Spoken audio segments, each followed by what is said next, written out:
super early in the morning, man. I gotta keep my voice down. It's early, it's like 7:15. All right, what I want to talk about today is that sense of injury, that sense of pain, that sense of incompleteness that we get as watch obsessives when we don't have a certain watch. And it's really random, it's really arbitrary. Let me give you an example. This is a Seiko Tuna. This is the 031. I love it. You know, it's on a Hexad bracelet. And I have an 033 as well. So I have two versions of it. And I'm the type of person who tends to like different variations of one watch. And luckily, because there's so many versions of the Tuna, luckily I'm content with just these two. So that's good. As you know, I'm really happy with my Captain Willard. It's black dial. If that were to come up with a blue dial, I feel very fortunate that I would not feel inclined to get, you know, the blue version of it. I feel so lucky. However, there are certain watches where I fall into the trap of wanting so many versions. As some of you know, I have an all-black Citizen military watch. It's a satellite. And I think there's like 6 versions of this. And it has these giant numerals on it. And I have the all-black one. And I used to have the stainless one. I want that one. Not having it feels like an injury. And there's one that really calls my name. It's on leather. I'm not a big leather dude. I'd probably have to put it on a vulcanized rubber or something of that nature. But it's got this anthracite blue dial. It calls my name all the time. It's like a siren. It's like a succubus. And not having it feels like an injury. And I hate that feeling. And one of the things I don't like about being a watch obsessive is someone who collects watches. I don't like that one of my driving forces for getting a watch is not the celebration of the watch itself, but it's getting a watch as a band-aid, as a painkiller, because you know that the feeling of not having the watch gives you this pain, and you're just trying to alleviate the pain. For some of us, sometimes it's anxiety. I just hope there's dudes out there who are buying the Captain Willard because they really want it, not because of this FOMO anxiety.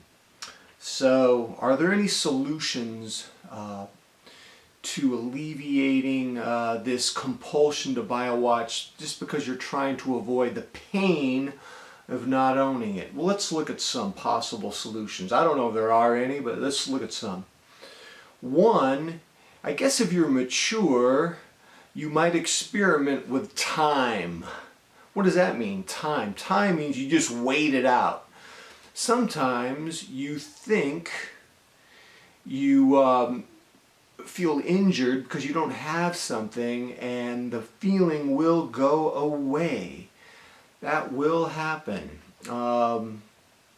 So just wait it out. Do you guys have the patience to just sit it out? I mean, are you stubborn? I'm just sitting it out, man. I'm just going to sit it out. I've been sitting it out for that blue anthracite Citizen military watch for too long. How much longer do I have to sit it out? So that's one. I wrote these down this morning at 7. So time. Oh, here's another one. What about if you feel injured from not owning a watch? What if there are substitutes for soothing that injury? For example, what if losing 15 pounds or writing a new song on your guitar, what if that alleviated the injury instead of a watch? It might be cheaper, it might be more productive, it might be a better expression of self-care. But here's the downside. Maybe that would just give you the same temporary relief from that sense of injury and discontent that you would have. This is very interesting. What about just accepting that we're always going to feel incomplete and have a little bit of sense of injury? What have you reached the state where you say to yourself, I don't need to feel complete and uninjured all the time, because that's a fantasy anyway. It's not a realistic expectation. Wow, if you're a watch collector, I'll imagine managing your expectations and waiting things out and being a mature person.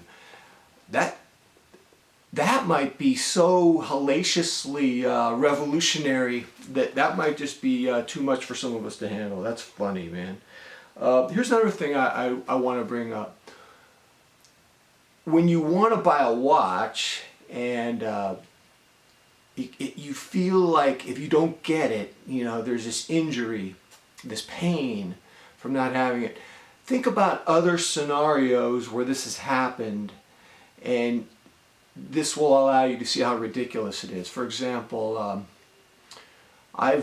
for a long time I've wanted a Lenovo ThinkPad. It's like a business laptop. It's all black. It's just, I don't like these fancy looking laptops, especially the gaming laptops that have all these weird decorations on them. My favorite looking laptop is the Lenovo ThinkPads, and because I use it as a workstation, I'd probably get the 17-inch one. It's called the P73, and they're expensive. I mean, 400 nit screen with 32 gigs of RAM and 2 terabytes. A hard drive is going to cost you $2,000. If you want a 4K screen, we're looking at 25, maybe 2,700 bucks. And I really want that, but I mean, do I need it, or does it create the fantasy of getting rid of a certain injury, and giving me a certain completeness? I bought a lot of vintage coffee percolators, and they're in my garage. I don't use them. I love them. I just love them.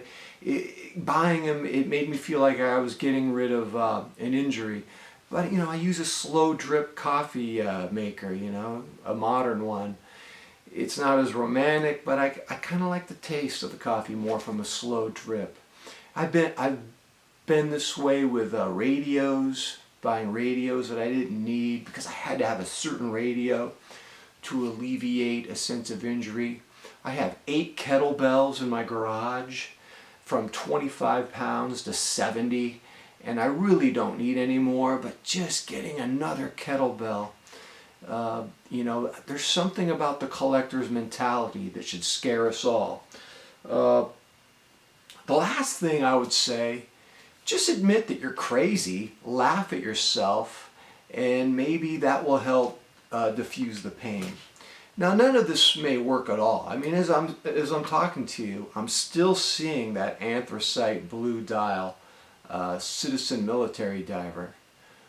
I don't know if I would call it a diver. It's a military GPS. It's on leather, and and if I get it, I don't even have time to wear it. I have 7 really nice watches, and mostly I'm in the house, as a lot of you guys are, and so I mean, I'm trying to wait it out, man. I just hope that anthracite blue Citizen military watch doesn't become the succubus that just keeps talking at me and heckling me in the middle of the night. I hate that. It's almost like demonic possession, man. Hey, I don't know about you guys. I didn't get into watch collecting so that it could be like The Exorcist, the realm of demonic possession. I just wanted to have some fun, man. I didn't want to start playing with fire. All right, ladies and gentlemen, tell me what you think, man. Have you ever felt that there was a watch you needed to get because you were in pain from not having it? You were hoping that the acquisition of it would alleviate a sense of injury, and how do you manage that feeling? That's what I'm thinking about this morning. All right, ladies and gentlemen, I got to get out of here, man. Until next time, I'm out.